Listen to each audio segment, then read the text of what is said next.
The Aquatic Park in San Francisco was built in 1939 by the Works Progress Administration.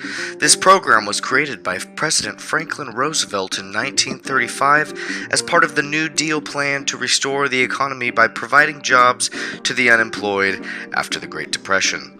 The most notable feature of this park is the streamlined modern style building, which was made by architect William Mooser Jr.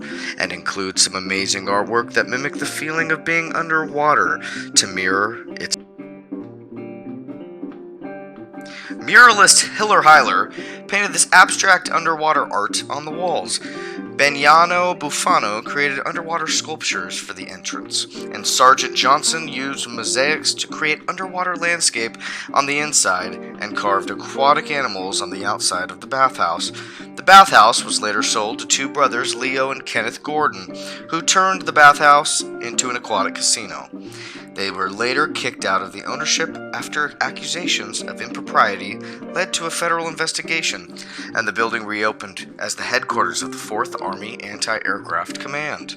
Although the anti-aircraft was never used in war, after the Army departed, they decided to use the weapons and put on a show at the park. The show featured flamethrowers, underwater demolition experts, machine guns, and a reenactment of the Iwo Jima flag raising. Reports. After the Army left the building, the city of San Francisco didn't have enough funds for the upkeep, and its decks were being used for sunbathing. They decided to turn the building into a senior center and handed the building over to Florence Vickery, who was a social worker interested in older adults and their needs.